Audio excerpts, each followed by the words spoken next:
Hello, hello, and welcome once again to another edition of Quoth Raven, Lewis Bright Raven. I'm your host, Lewis Bright Raven, 33-year veteran of comic, science fiction, fantasy, horror, and role-playing games. It is December 9th, Thursday. That means it's time for comic reviews. And with me, as usual, my co-host, John Norris. Good evening, folks. And I see you got a little something you're wearing today. Yes, this is a shirt that Lewis gave me as a Christmas present. And let me get my microphone out of the way for a second. Yeah, it is the Lion King villain Scar and his minions, the hyenas. I'm surrounded by idiots. Yes. And our resident third. So thank you for this gift. I really appreciate it.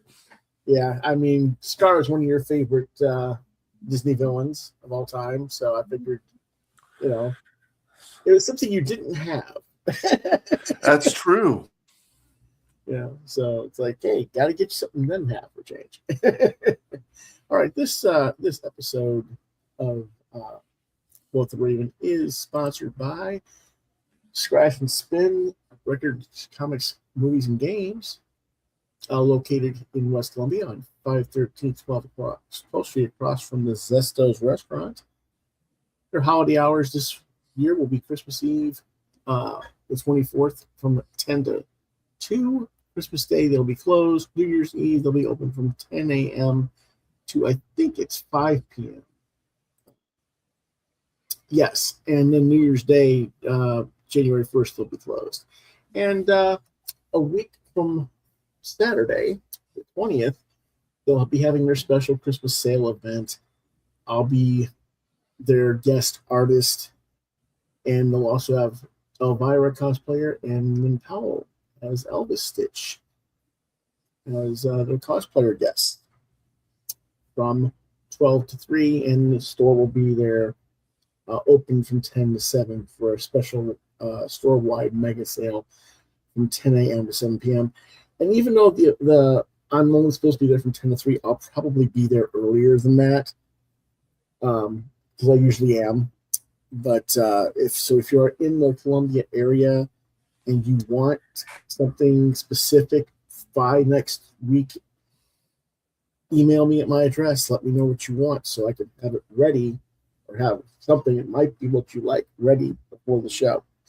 Okay? So that's our sponsor for this week so far. Again, how you doing this week so far, John? I'm good. It's a busy week for me. For those who, well, I guess everybody knows now, I'm a musician and a church musician. And it's Christmas time, which is always a busy time of year for church musicians. Today, I was part of our church handbell choir. We played for our senior adult luncheon. Tomorrow evening, I will not be discussing any movies with you or Chris because I will be leading some neighborhood Christmas caroling. Saturday afternoon, I've got auditions for an upcoming junior arts production we're doing. And then Sunday, in addition to Sunday morning services, our church is having a night of joy at 5 o'clock. So it's busy times this week, but it's all good. Yeah, me, I'm still kind of recovering from my disastrous day today. My doctor's appointment told me, come fasting at least 12 hours without food. So my appointment was at 2 p.m. So I hadn't eaten since 10 o'clock last night. I get there. Oh, you don't need to do labs. We don't need to do anything here. Then why does my appointment card say come fasting? We don't know. We need to figure that out. Yeah, you do, because I'm a little cranky right now. Yeah, y'all need to do better about that. I just, oof. I mean, they did take my blood and do half the tests. Guess what? In April, I got to do this all over again. It's like, well, we're trying to save you money. Not charge you as much for all the tests at once. So I'm not. I don't like my doctor right now, to say the least.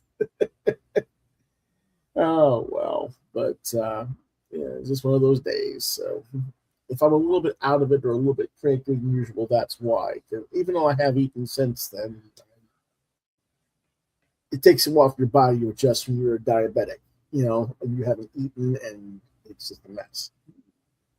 So anyway, what all we got to talk about this week, John? You know what we got to talk about? Well, I know what I got to talk about. Okay, well, we'll start with this one then. DC ELSEWORLDS Batman, Gotham by Gaslight, a League for Justice number 66. I believe it was $4.99, yes. Publisher DC Comics, written by Andy Diggle and Rob Williams, artist Leandro Fernandez, with colors by Matt Hollingsworth, and lettering by Simon Boland. Cover artists are Fernandez and Hollingsworth, the main cover you see. There's a Brian Boland cover, which you'll see in a moment, and a Christian Ward cover as well. Editors were Ben Meirez and Ash Padilla. Genre, science fiction superhero, released December 10th, 2025. What it's about: the League for Justice has quelled the rampage of Zod, for now. But a far worse menace has been revealed, an ancient evil, more powerful than anything any of our heroes have ever gone up against before. A creature that defies explanation. A villain who simply is. Can the League survive an encounter with Darkseid? Find out in the finale of this ELSEWORLDS epic. What did I think? Yeah. You see that Boland cover there? That's pretty much the only thing worth mentioning. The storyline was figured out about 2.5 issues ago, and they really didn't go where they needed to go with it to make that even interesting. They did nothing of worth with Darkseid to speak of. And they quickly resolved the betrayal that I knew was coming and played most of the characters against type to fit the plot points that the writer was trying to move the story along with. And then it's the beginning, as in there's yet more stories to be told with this version of the Justice League. The sad part about this is this series started in 4 stars. It dropped to 3 stars midway, was down to 2.5 stars last issue, and now this issue gets 2 stars. Thank goodness it was the last issue, because if there was more, I'd hate to see how far lower it would have gone. And this is the last time I will get this particular ELSEWORLDS. The Gotham by Gaslight. It's over and done with. I'm sorry to say, for me. Here's the book. And nice cover. And it's not like Fernando does bad art or anything, but it's mostly just like talking heads. Where's the action? You get a splash page of the New Gods. Okay, that's nice. And that's just telling you about the New Gods. They're not actually doing anything. Another full plate splash. Well, they sent certain people through the Kryptonian portal to the Phantom Zone where Darkseid lives. Talking heads.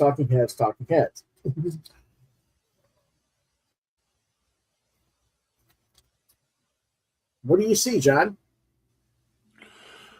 Oh, gee, it's more talking heads. Mm-hmm. Is there any action going on in this book? I don't know. Oh, yes, there is a little bit of talk. Here's a little bit of action. It has nothing to do with the heroes, though. It's Catwoman and her assistant attacking Alfred and sneaking into the Batcave. Woo! Right? And then, what do we have?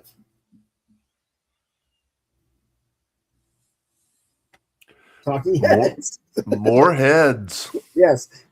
Like I said, it's just not. Yeah. For people who don't like those kind of topics, you're going to hate that issue, I'm telling you. And if this is the best they got, this is how they're going to finish the story. Well, wait a minute. It's got Darkseid. He's the big bad, right? We got to show the big bad. We got to show how tough he is and how scary he is. Okay. There you go. That's it? That's it. They realize that they're standing on the palm of his hand. Uh-oh, we're in trouble. I said, yeah, you're lucky I gave this thing a 2. Right? But okay. Yeah, we'll move on to the next one. All right. Well, we got some stuff in our email and requesting us to review someone's work. So we both read it. We'll see what we think. You want me to take this one? Yep. All right. Broken, the Young Hellions series, book 2, number 1. Publisher, Starchild Comics.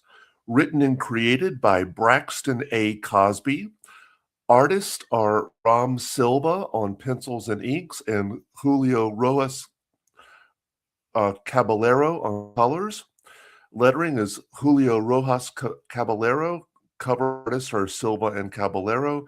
Editor is Chantel Cosby. Genre is science fiction / horror.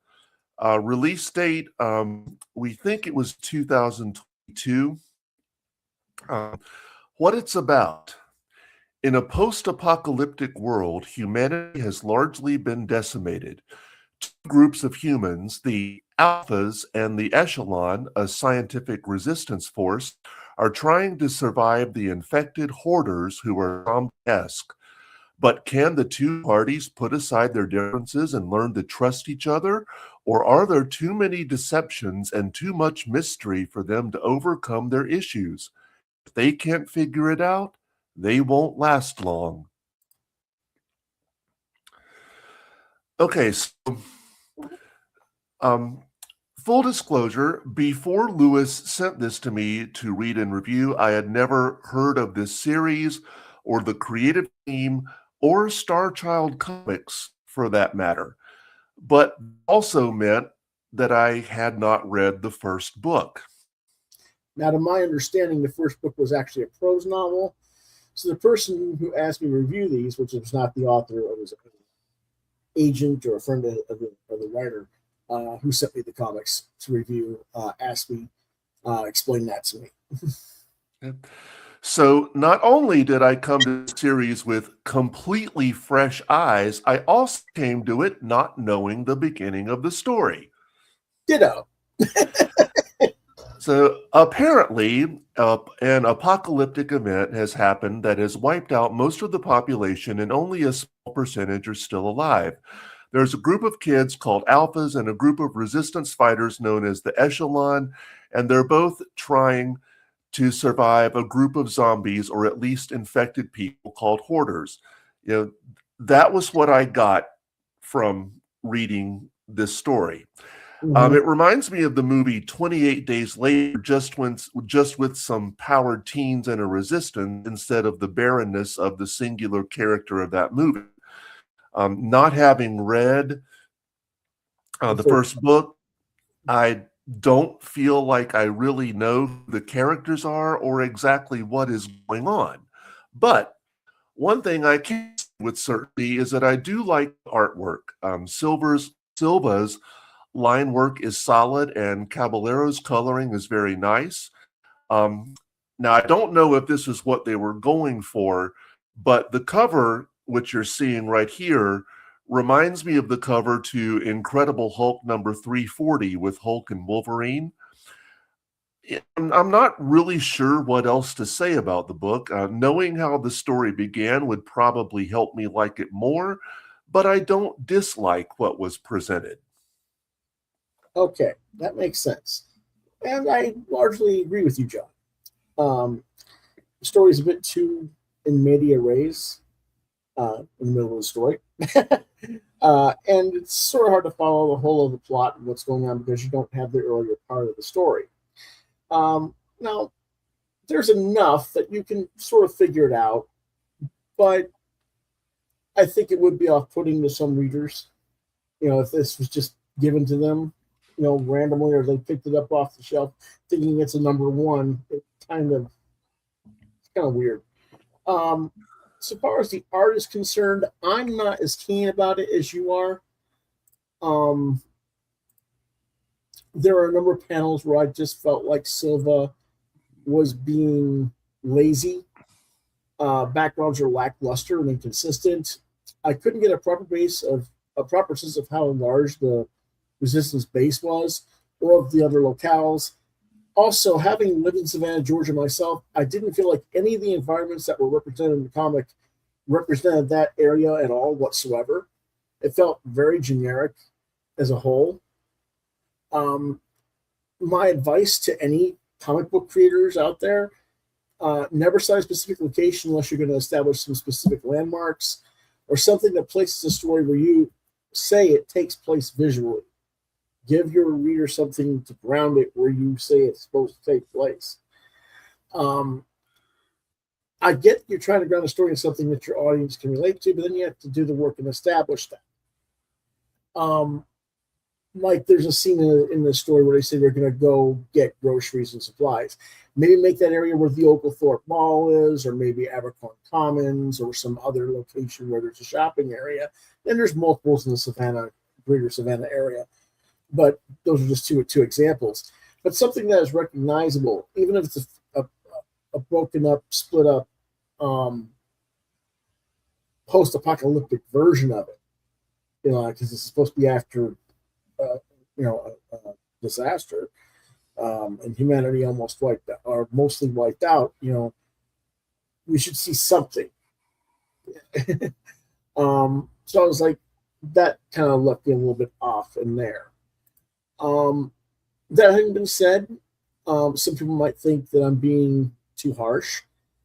I'm just stating points. And because Cosby and Silva are not, say, Jeff Johns and Gary Frank over on Geiger, where they completely botched their environments and screwed up their storyline from the get-go, ignored their basic science and topography and other key elements, because where they based the location of their story. If I was reviewing Geiger, I would tear it to the reins, because it's Jeff Johns and Gary Frank, and they're supposed to be, gods of comics. I'm going to hold them to that standard. But Cosby and Silva don't need to be held to that same standard because they're, newcomers more or less to the scene. And you can tell that by the craftsmanship as well, that they're new to the scene and they're learning the trade a little bit still. So I'm not going to be quite as nasty about it with them. And yes, the cover that you see is an homage to the Incredible Hulk 340 by Todd McFarlane. John gives it 3 stars. I'm going to give it 2. This cover, it's a weird cover. I can't tell that's supposed to be a stone dagger or a glass dagger or what kind of, or is it like a shovel, like a little spade shovel. But the way it's reflected with the weird way the blood drips off of it, it just looks a little bit odd to me. You know what I'm saying? Yeah. Okay. And here's some of the interior art. And this is supposed to be taking place in Savannah, Georgia. And this is off the coastlines, area where the beach is for the Atlantic and stuff. And I'm like, okay, you see the kind of weird and infected zombie hoarders, and the characters are leaving or trying to flee. And this is basically how the story starts. And we're just like, okay, what's going on? Right? Mm-hmm. Yes.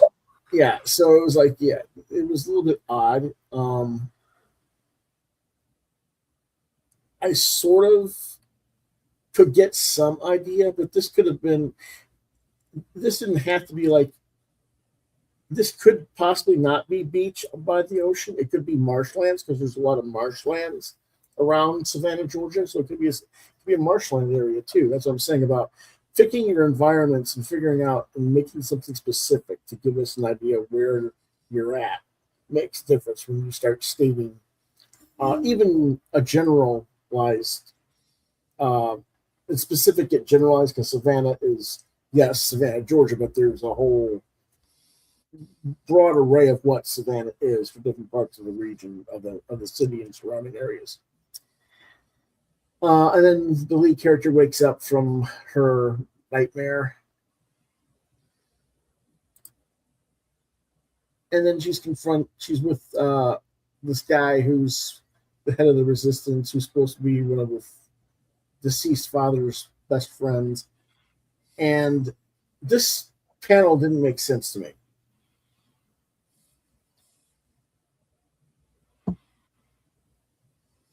When you look at the second or the third panel, center left, it's like a down, you're looking down, like you're above the characters that are standing on the floor. And she's pointing down, which still infers that they're above them, right? Right. Now you go over to the next page and they're on the same plane. There's nothing to explain how they got to the same plane of existence. That's what I mean about they don't really do a very good job of explaining spatial relativity to the characters and where they're at and how big the rooms are and things like that. Just stuff that Silva needs to work on as an artist. And I don't like the guy's arm and hand, the shape of the hand, where he's like got the one finger crooked up like come here. That just isn't a very good hands are hard to draw, so I don't want to be too rough on them, but I have to, as an editor, I have to point that out that needs a little more work.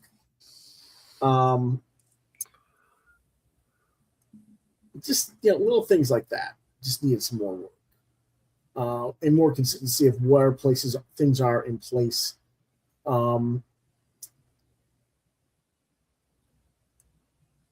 In position to one another. Does that make sense? Yes, it does. Okay. And then here's another scene. Abandoned town inside a storefront. Why not just say Oglethorpe Mall and use some of the storefronts that were in the mall, or go to, like I said, Abercorn Commons or go to Old Town, up where the Savannah College of Art and Design is, and where all the older historically significant buildings that have been left, as culturally significant. What does that look like now after post-apocalyptic? Do the hoarders hold that region? Does another group hoard that region? What? The base, where is it located? Is it where Hunter's Army Airfield is, or is it, further south? Is it maybe they use the underground stuff that was used, that we had historical underground Confederate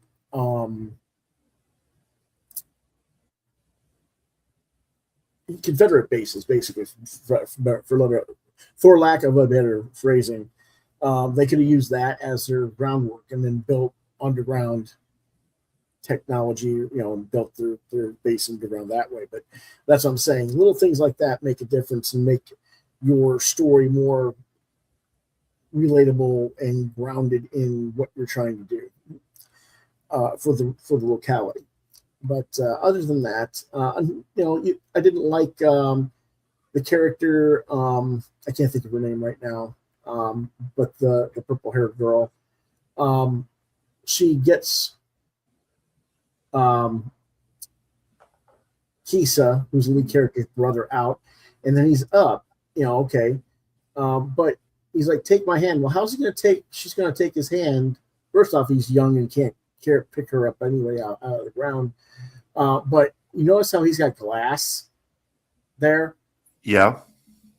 And then the next panel, she's like, he's lifting him up. You know, he didn't lift the glass or move the glass. It just doesn't quite work. You know what I'm saying? Mm-hmm. And it didn't really need the glass there. What they probably could have done was had the glass broken already.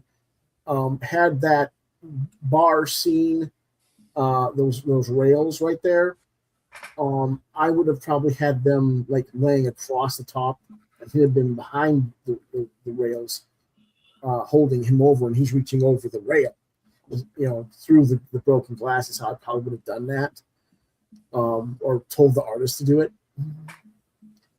That would have been better.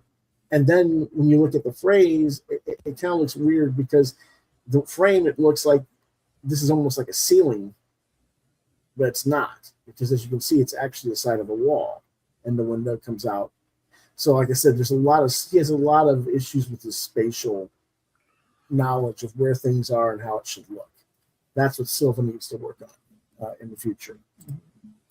Okay, let's go on to the next broken book, book 3, also known as issue 2. Same people. This came out in September 29th, 2025. Now, I said 2022 because that's what it looked like from what I could read of the Indicia. These books are both crowdfunded, to my knowledge. Now they give us a little more background on this book. And what it's about is, in the aftermath of a nuclear war, 16-year-old Keisa Donovan and her little brother Kieran have escaped the establishment and found themselves joining Dr. Greg, a scientist associate of her now deceased father, in what is known the Resistance or the Echelon. Not Keisa, and now Keisa and her fellow Alphans, the young Hellions, battle the judge of Precinct 6 of the establishment, Chris, for control of the region amidst zombies, cloned androids, and mutated beings. Go ahead, Chuck. Okay, so the first thing I noticed about this book was the inclusion of a plot summary at the beginning. And because I was not able to read the original prose novel, that plot summary was a most welcome addition. It provided some much needed information, and it did enhance my enjoyment of the story. And I absolutely did enjoy this story more than book 2, no doubt due, at least in part, to the fact that I knew things that I didn't know when I read book 2. Unfortunately, I didn't have time to go back and reread book 2 this week, but I do plan to do that sometime. I feel that I had a better understanding of the different groups in the story, the Hoarders, the Ashers, the Resistance, and the Young Hellions as a result. I also feel like I know the characters a little bit more, particularly Keisa, the lead character, as we get some backstory on her. And as for the story, I felt that in book 2, the exposition outweighed the action a bit, but here they feel more balanced. Once again, I thought Silva and Caballero did a very nice job with the artwork. There are a couple of instances that I felt could have used a touch more editing.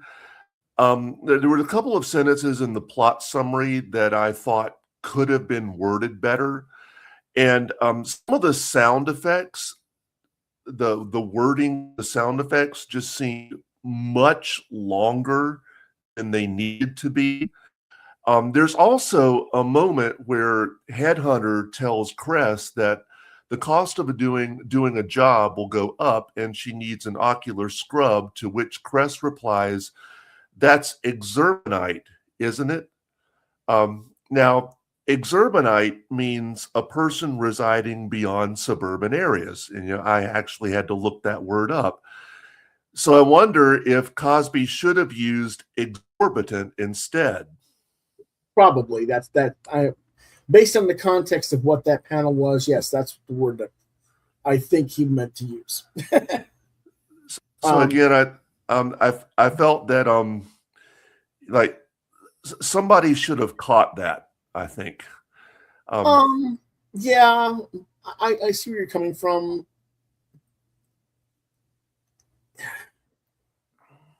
It's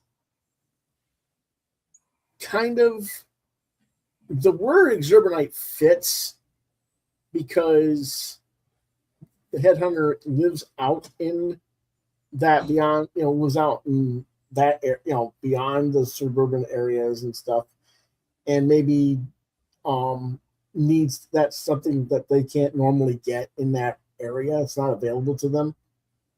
Maybe that's why she's asking for it, because it's something, maybe.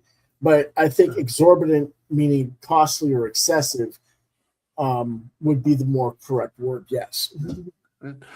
But all in all, though, I did enjoy the book. Well, this issue is a much major improvement over the previous issue in terms of not only giving more of a backstory with the summary up front, but in what Dr. Greg is revealing to Kisa in this issue. I did not like that Zydia left the group off camera. In the previous issue, she got a bite in her shoulder that turns her into one of the zombies, so to speak, which honestly wasn't even shown as it should have been in the last issue. We saw the aftermath of the bite, not the bite itself. And in fact, if you look at the story, she reveals her jacket, takes her jacket off her shoulder, and the bite's there. Well, the jacket's not damaged. So how did the bite get there? Through the jacket. That was not very well presented. But anyway, it wasn't a deal breaker, though, that she was gone. I just kind of wish they had done even a one-page montage of her leaving quietly or whatever she was doing, but they did. Again, I do wish the area just looked like something more like Savannah and the other localized areas to some extent. I'm just not feeling it. The other problem I had after the summary, I realized that we're kind of reading a remix of The Hunger Games, The Walking Dead, and Peter Cline's Ex-Heroes. Featured a black female lead in place of the white female lead in Katniss, with Kisa as the lead. And so now my brain is doing comparison contrast between this story and these other contents. And as John knows, this is never a good thing when I am comparing your work to something else, because whenever I'm doing that, you've lost me in your, I'm not focused on your narrative. I'm not focused on your story. I'm separate from the story. I'm outside of the story. And so that's never a good thing. In my opinion, the book really needs to get away from press and the establishment, because to me, that's all that is Pan Am and President Snow and a district rich from the Hunger Games. There needs to be something more unique and more dangerous than them, something that's even more of a threat to Kisa and the Resistance and the people as a whole, to the safety of humanity as a whole. The art improved somewhat in this issue. I think Silva still isn't very good at drawing backgrounds and placing figures in real space, but I will say that his work is improving. His figure work was better in this issue and was more consistent than in the last issue. And it is an overall market improvement over book 2. You give this one a 3.5. I'll give it a 3. So yes, I gave it a 2 on the first book. I'll give it a 3. So yes, there is a improvement in this issue for the artwork. I don't know if we have artwork for this one. No, we don't. Okay, so we're going to go ahead and move on to the next one. And that is Mercury Mouse, number 9, for $7. By publisher Big Kahuna Media, creator Larry Raines, genre superhero, age rating all ages, release date September 1st, 2025. Been meaning to get this reviewed for a long time. I apologize to Larry and everyone who's been waiting for it for so long. What it's about: trouble is brewing within Mousetropolis in this 24-page full-color comic. After the escape of Carp King and the rubber band Chameleon, Mercury Mouse seems to be losing his way. The scales shift against his place of employment. Astro Labs is Killian, Dr. Killian, his rival, begins his next great experiment. The only thing that Killian needs is a volunteer. Of course, this was a crowdfunded comic, and the shipping cost me more than double the price of the comic. Yeesh. Not good. If you like Mighty Mouse or Atomic Mouse, then this should be right up your alley. I don't know why I misspelled your there. Probably just typing too fast. It's a fun series for kids. You can read the comic online at Webtoon as well. Just look up Mercury Mouse on Webtoons. You'll find it. I typically have been giving this book a 3 to 4 star rating, and this one's right in that same zone. I will say that it seems that a new issue in print comes out like maybe only once a year.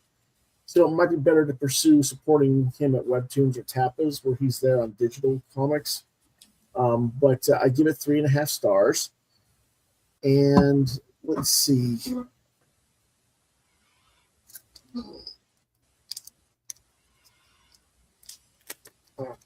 Sorry, got to get the book out of there.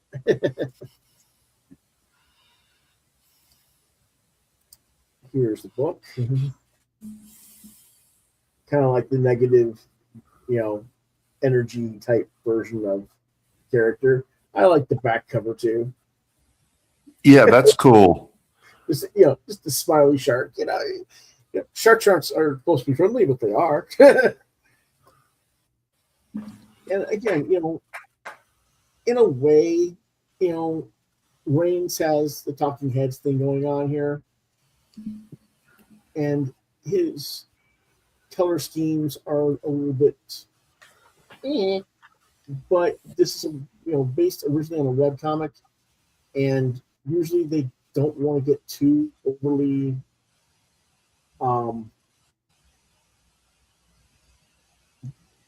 detailed on most webcomics and stuff. And at least you know where they're at. You can tell they're either in the cafeteria or in a diner. Right.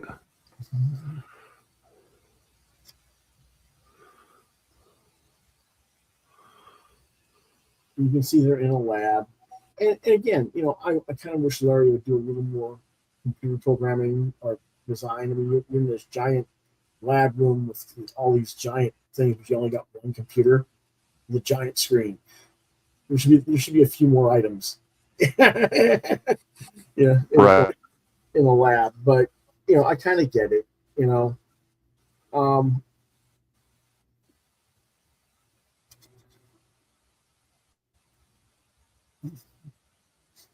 little bit more talking heads. This is the guy that he uses as his. This is Dr. Killian, the lab rat guy, the dark-skinned one, and this guy is like one of the security guards who doesn't like Mercury Mouse. He's like, I could do a better job.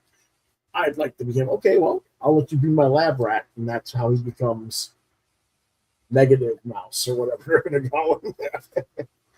But it's pretty cool to watch stuff. Cool. And for kids, it's fine. Now, if this is for something that was more geared towards adults, I think adults would be like, this isn't really for me, because again, a lot of the adults are really looking for the details and the backgrounds, and they'll be looking for stuff like that. I don't mind it this way because I figure this is more of a comic geared towards like 12 and under,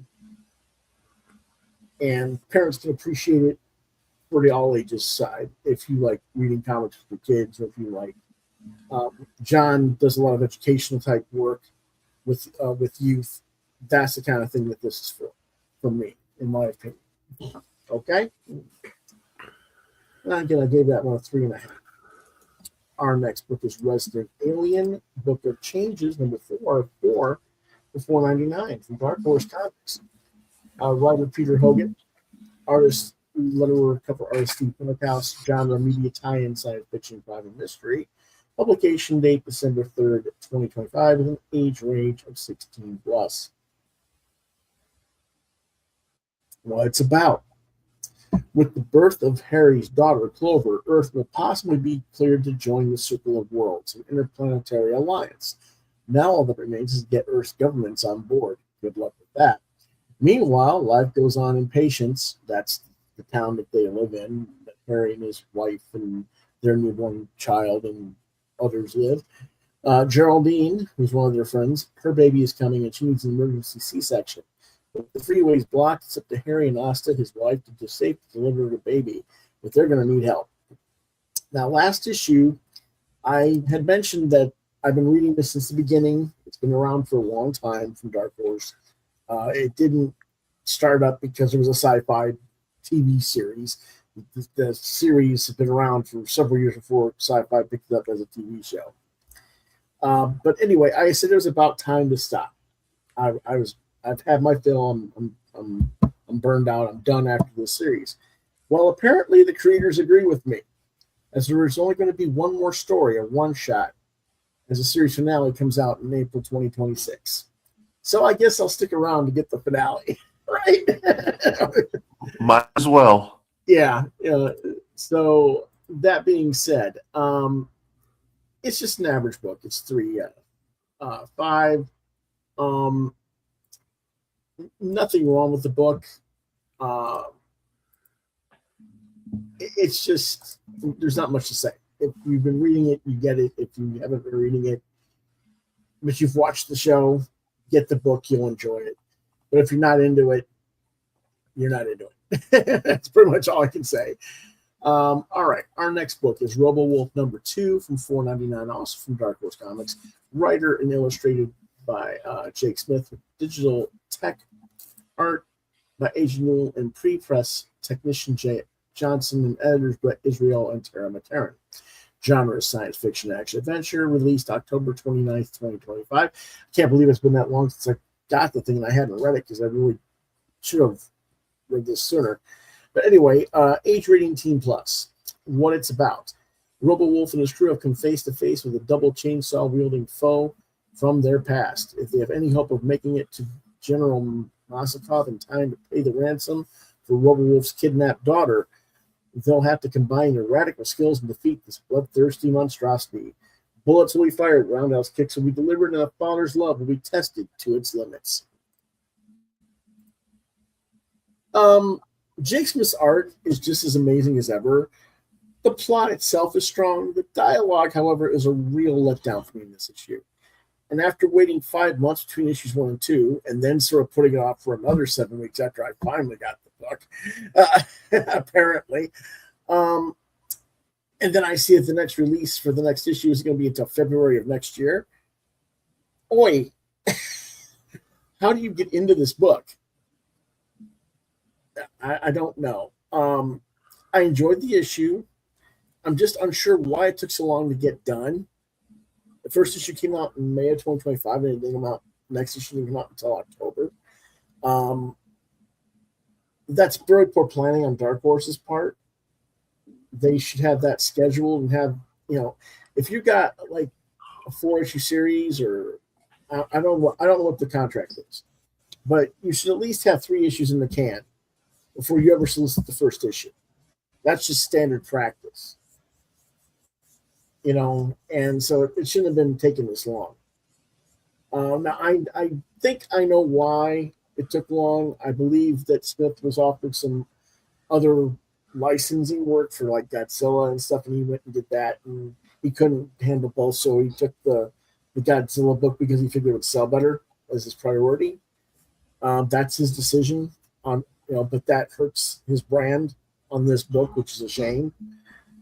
But I really don't know what caused all this, so I'm not going to criticize it any more than that. As I said, I think the scripting of this book was really weak comparative to issue number 1.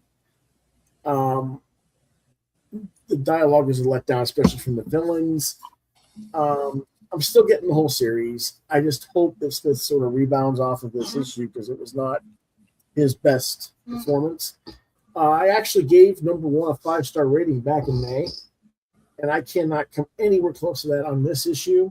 I can only give it a 3 out of 5. That's a significant drop in quality, unfortunately. Whoops, we'll go back here, and we'll show you the book. And now part of the reason that this book isn't quite as strong, the art is as strong, but the graphic colors on this is much more muted. If you'll remember the first issue, it had that really hyper neon glow type colors. I remember that. Yeah, that is lacking from this book. And that makes a big difference, I think. Now, I mean, this is still, pretty good hyper colored, but it's still not quite the craziness of the way the neon glowing colors are. But it's still pretty good. This is his friend that ends up with the shredder face and the two saw blade arms there, but and again, this would you see this and it looks really solid, but it would stand out so much more if that was that neon effect that the first issue had. But maybe they thought that the neon was too powerful or too expensive for consistent production. I don't know. Because you can see his art is still there. Yeah. It's the coloring's a little bit more muted. But one of the things I don't really, let me see if I can find the thing I'm not really fond of.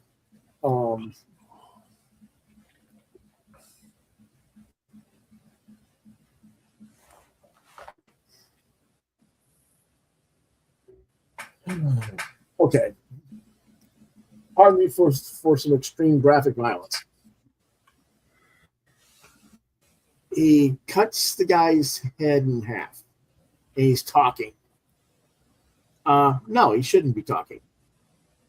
There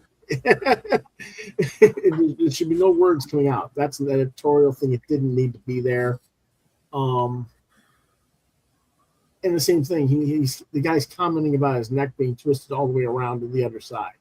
That's not what happens when someone snaps your neck and you turn your head all the way around. They weren't. I would have removed those comments from the dialogue because it just wasn't necessary. It's kind of like this comedic effect that's there. I understand why it's there. It just, for the amount of brilliant artwork you have in there, the graphics, the colors, all the vivid detail, you're kind of detracting from that for a half silly joke. Isn't necessary to the story. No, you get the point across with the visual. Sometimes the editor needs to be able to say something about that. But little things like that is why this one got a 3. So better score. So anyway, moving on to the next one is Save Now from Bad Idea, $5.99. Writer Matt Kint, artist Thomas Chiarello, color by Diego Rodriguez, lettering by Casey Hopkins, cover by Louis LaRosa and Senegal. Genre is science fiction. Release date December 3rd, 2025. What's about? After years spent rewinding his life in a desperate bid to stop the impending apocalypse, Saber is grizzled, gray, and through with playing hero. No matter how far back he jumps, the future always ends in flames. So he gives up trying, hiding out in the past, relive the one perfect year he had with his wife over and over again. And when he finds out that his wife is pregnant, everything changes. Now anchored in time by the birth of his daughter, Saber can only go back so far without erasing her from existence. With his daughter's future at stake, Saber launches one final mission to take out the 3 people key to triggering the end of the world. An all-powerful witch, a ruthless dictator, and a kid cyber prodigy. And this time, he has to get it right. Conceptually, Kent's kind of reinventing the wheel. We've seen these kind of stories before in films like In Time, Looper, and others. So really, the only reason for me to care about this story is Thomas Chiarello's artwork. And Chiarello's killing it on the art. It's amazing art. But bad idea. What is a really bad idea? Making me fucking pay $5.99 for a book that has only 19 pages of story when you advertise it as a 40-page book, and you cannot fill the page count with a backup story that has nothing to do with this, and a preview for another series that I have absolutely zero interest in, and think that I'm going to not bitch about it. That alone lost 2 stars. I might even just quit the series so far as getting them in singles and just wait for the trade. What do you think, John? Should I just quit and wait for the trade? Yeah, I think so. Yeah. All right. I mean, again, I'm not trying to be mean here, but if you're only going to give me like half of the book and charge me more than regular, why should I put up with that? So I gave it actually 2 stars out of this. If the book had been the full story, the whole book, like if they'd made this 24 pages and $3.99, I'd have given it a 4-star rating. But let's go ahead and take a look at the artwork. Again, nice cover. But I mean, art looks great. It's well done. It's well crafted. He does good panel work. That's very nice. Yeah, but there's only 19 pages of this. And then you got the end of the world scenes again with the nuclear bombs and everything. But then you get done with something happens to him. I'm not going to say what, but that's his wife freaking out. And then, oh, by the way, we're going to have an issue 0 next. Wait a minute, this is issue 2. Why are we getting an issue 0? Why didn't you start with issue 0 at the beginning? That's another issue. But okay, next thing you know, we've got the bootleg. The bootleg. This is the backup story. And it's not bad art by any means, but it's black and white versus color. And it has nothing to do with what's going on in the book I'm buying. So why am I getting this? And then they're like, okay, let's promote Robert Vendini and Trevor Hairsign's Ordained about the priest who like to beat up things. Okay, whatever, I'm not interested in this. And again, I'm not saying the artwork is bad or anything like that, but I'm just, no, I'm not into this. I'd rather just get what I paid for, which is Save Now. So again, I have to give it the lower score as a result. Okay, our next project is Space Scouts #1 for $7.99. Publisher Dark Horse and Flux House. There we go. Because I said Dark House, didn't I? Anyway, same writer, Matt Kent. Artist by David Rubin. Cover art, David Rubin. Genres fantasy and science fiction. Release date November 5th, 2025. Rating 16+. This is a little bit of an oversized comic. I'll show you that in a little bit. What it's about: a young girl heads to the center of the universe to compete in a reality show to become the next space scout. What starts as a teenage drama turns into a deadly war at the edge of the universe, and the winning recruits are sent to a clandestine and terminable battle that they most likely won't survive. What did I think? Well, this is basically just another Hunger Games-esque type story.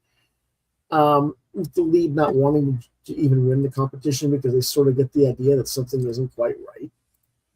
And what everybody else is thinking it is. But as the competition progresses, not pregresses, again, just quick typing too fast, Ember, that's our lead character that we see on the cover here, gets caught up in it, and she realizes that she could potentially win the contest. She makes mistakes, like sacrificing herself for another, which earns her a pass to continue on, even though she didn't actually win the competition. she does other things to manipulate the competition, but is she really manipulating the competition, or is she being a tool of manipulation that the judges are using her to manipulate the competition through? There's a scene in the story where you're like, maybe she got something from one of the judges that gave her this ability. It can be seen from either or perspective. They get down to the final 10 competitors in this issue, and then there'll supposedly be only one winner. And we'll find out what happens next issue with the next stage of the competition. The question is, however, what are they really competing for? A chance to join an alien legion / legion of superheroes type group, perhaps, but to what end? Kent doesn't really give the audience enough information on that, and that's by design, I think. David Levine's art is very nice, and it's a very good first issue. Some people are complaining about the price, but the price is standard for this size format, and I'd rather be at this size format because smaller size would have lost some of the quality of the art. I think you would have lost it as it got shrunk down. I think it would have weakened the reading experience. That having been said, I do wish and hope that Kent doesn't go Hunger Games with Starship Troopers on us, because we've seen enough of that already. We have 2 or 3 books in the last 2 weeks that have fit that mold, Broken being another one.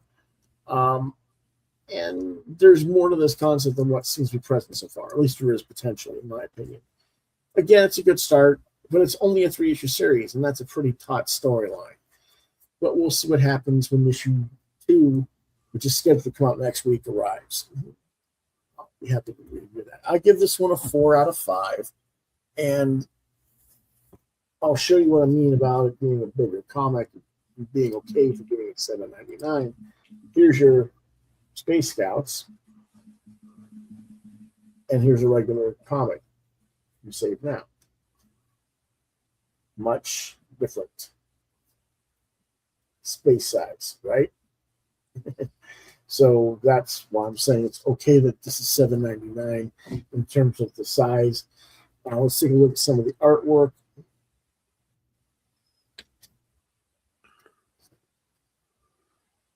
This is when she finds out that she's been chosen to represent her people. She's like, I didn't even want to do this. Why am I doing this? How did my parents know about this? How long have you known that I was going to get chosen for this competition?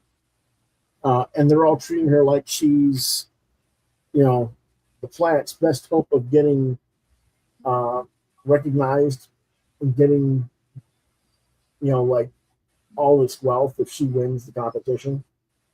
So parents take her to the ship to be launched off, and she leaves her home world. And she's like, yeah, okay, whatever I got to do, I guess. And then she gets there, and it's like, oh, this is actually kind of cool. So let me go ahead and get to some of the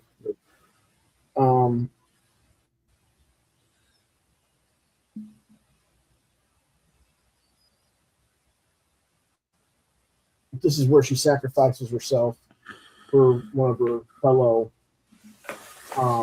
competitors. Gets him removed from the trap, but then she gets captured by the same plant, and he can't rescue her, so she dies, quote unquote dies. But they free her basically. Judges do, and they heal her, so to speak. You're like, yeah, you win. You did something cool. We're gonna let you pass on to the next stage. And she's like, oh, great. She thought she was done, and like, oh, I'm good. I can go home now. And she's like, well, shit.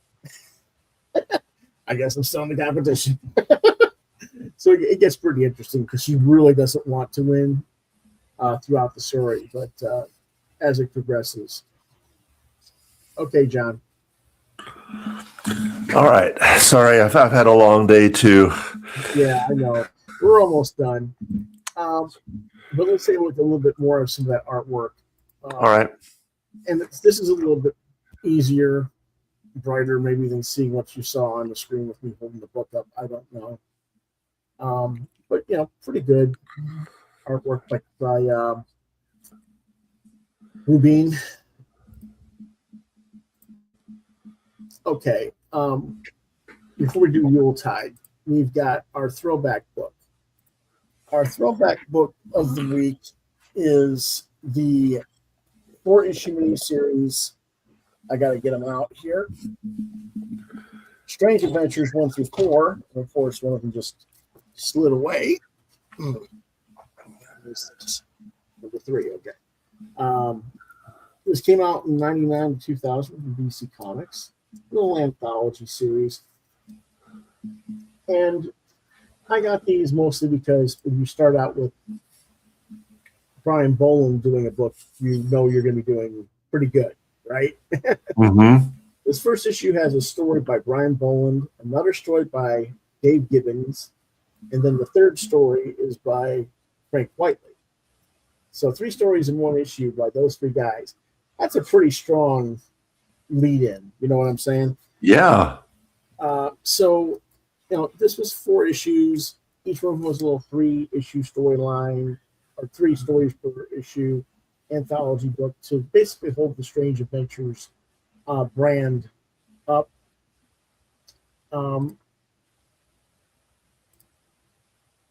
And they're pretty decent. I liked all of them for what I paid for them. I got these for like $6 for all 4, so I can't complain by any means. Because the cover price on these were $2.50 each, so I got them for $6. I got them for less, almost half, and 40% off the cover price. I can't complain at all.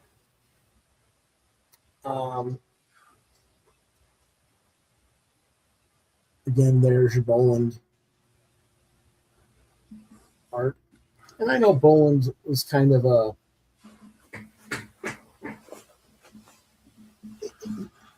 he's got exquisite detail, but not everybody finds his art particularly graphically exciting, I guess you could say. He's not the most dynamic artist, I guess. He's more about the detail, but I still like his stuff. Just it's really well written, really well paced. Then you get Dave Gibbons. I mean, that's a wild image, right? Yes. I mean, yeah. He's got a werewolf body and the head of Saturn. Yeah. What is that? Just looking at that, you kind of like you want to read and see what it is. Yeah, and so there's that. Now, I do kind of wish some of these things were not in here. It's like I don't need a weird belly tattoo commercial for a video game in the middle of my comic. Yeah, no. I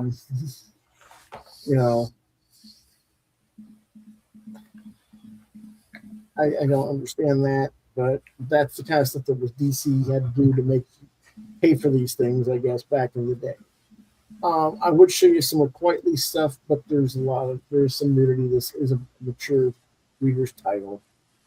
Here's another commercial for another video game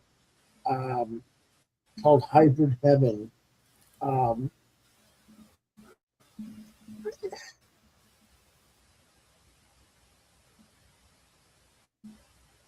It's kind of weird. This is what they put in the advertising of these things back in the day. I think it's why a lot of fans said, no more ads, please. But of course, no more ads means more expensive books. So anyway, overall, still very enjoyable reads, all 4 issues. I didn't have time to scan and write up full descriptions on everything, and I apologize for that. But this one has Bruce Jones, Klaus Janson, in kind of a superhero, not superhero, but Twilight Zone, the boxer. You remember the boxer episode of the Twilight Zone? Yes, I do. Yeah, that's what that kind of reminded me of. But I mean, you get good work here. I mean, Edvin Biokovic. I mean, that's good. That's nice artwork right there.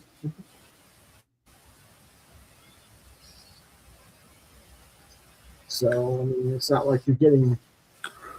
Oh, sorry, I didn't mean to cover up part of that. Sorry, there you go. Is that better? Yes. So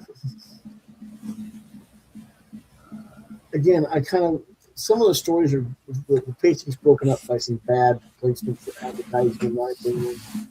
But back then, when we had advertising in our stories, most of the time, your editors, if they were really good at designing their books, would tell you what pages were going to be for ad paging, so you could pace your script and your story art around the ads pages, so you wouldn't have that break. But that doesn't always happen. So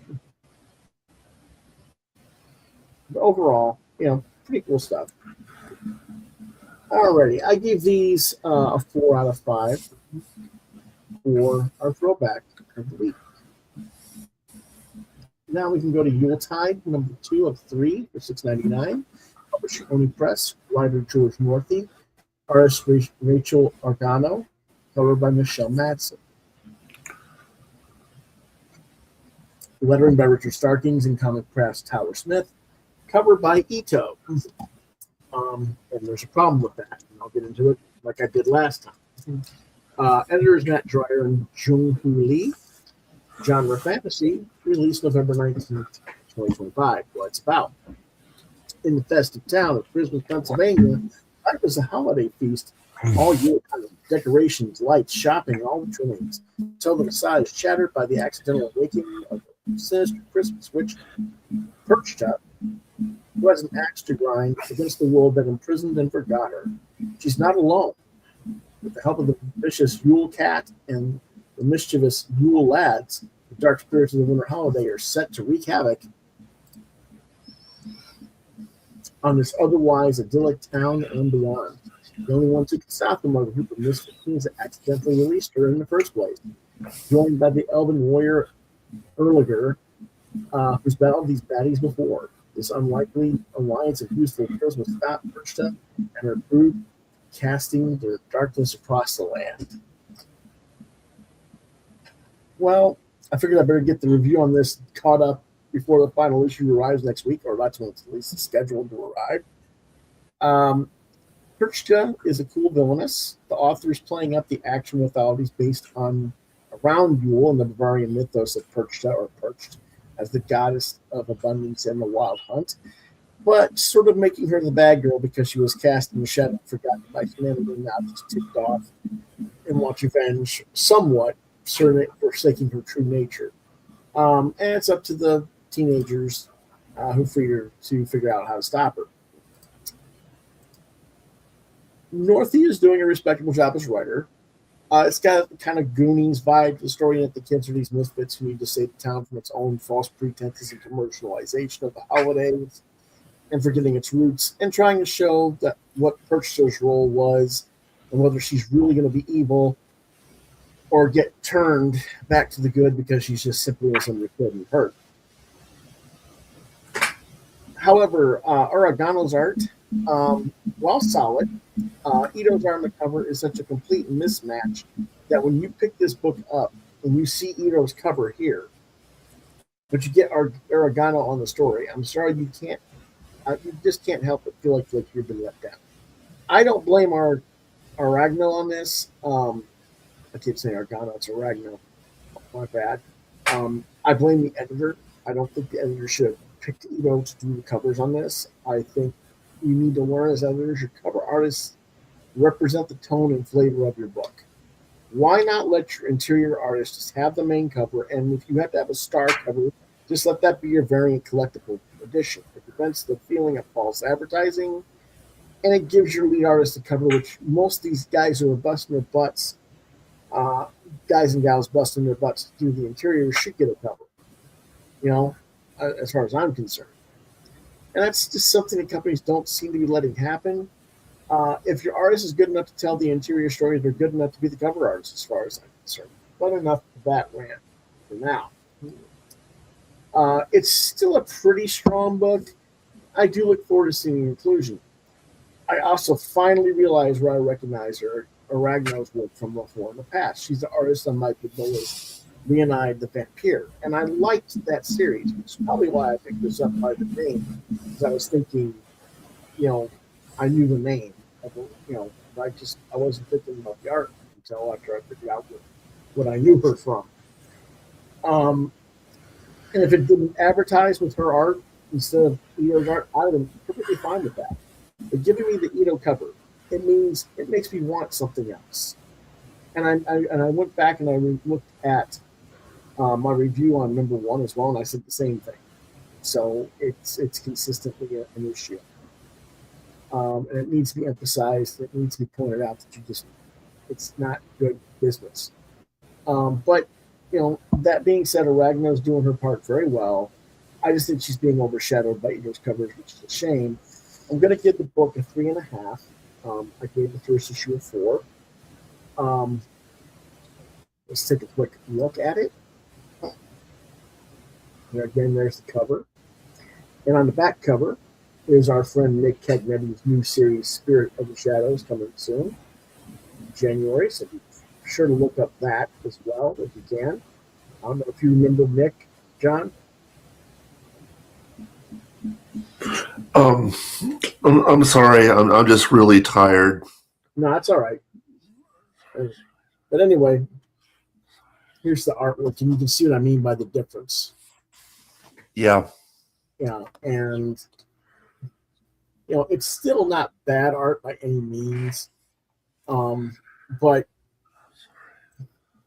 and they're fighting the Yule Cat and stuff like that. But it's it's more like the artwork that we got from Hectoplasm than not what this is. So if you're gonna give me this, give me this. But anyway, right. That's pretty much that. So, okay, that's our reviews for this week. Again, you were kind of nodding off a little bit there. Did you see this? Yes, I did. Okay. Anyway, so we're pretty much done with reviews for this week. For next week, we've got a whole bunch of stuff, as you can see. John will be reviewing Venom, Black, White, and Blood number 4, Street Sharks number 3, and a couple of other books. I think he's with Teenage Mutant Ninja Turtles Saturday morning. Yep. Okay. And then you see the pile of books I've got to read. Some of the stuff was supposed to be gotten to this week, it just didn't get to. But yeah, all this and more. So be here next week for that. And then tomorrow will be Friday night movie night. It'll be James Gunn's Superman with me and our other co-host, Chris Hall, at 8 p.m. Eastern Standard Time. Again, let me hold on a minute. Yeah, let me go back here real quick before we go out. Let's thank our sponsors again. Yes. This week's sponsor was Scratch and Spin Media Entertainment Store. Coming up a week from Saturday, they're having their store-wide mega sale from 10 to 7 p.m. And I'll be there at least from 12 to 3. It might be a little bit earlier. I might even stay late. Depends on how busy things get and how many people show up. But I'll be the guest artist for the day, and we'll have the cosplayers of Ira from Creepy Customs and Lee Powell as Elvis Stitch. And I know that's the real reason John's going to show up. Oh, yeah. Sorry.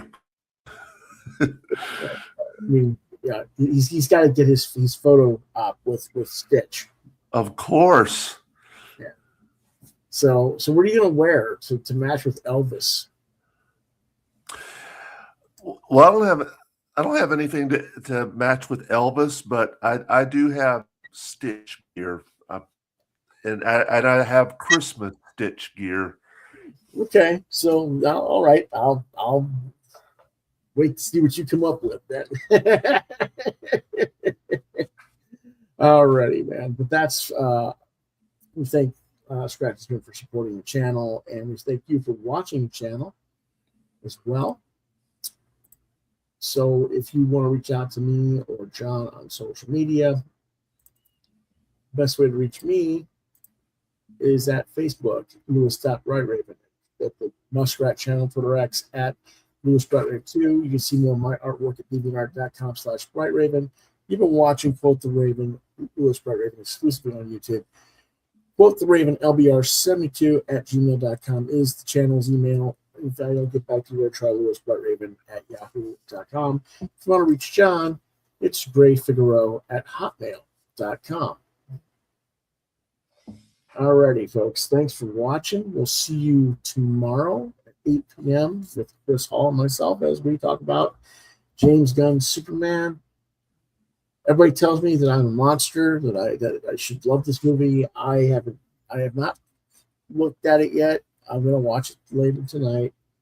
But I'm not a fan of crypto, or at least not the fan of the movie Crypto from the trailers, and I've never really been a fan of crypto in the comics either. But that's just me, But we'll see what I think of it when we review it tomorrow night. Until then, thanks for watching. We'll see you next time. With the Raven, nevermore. Nevermore.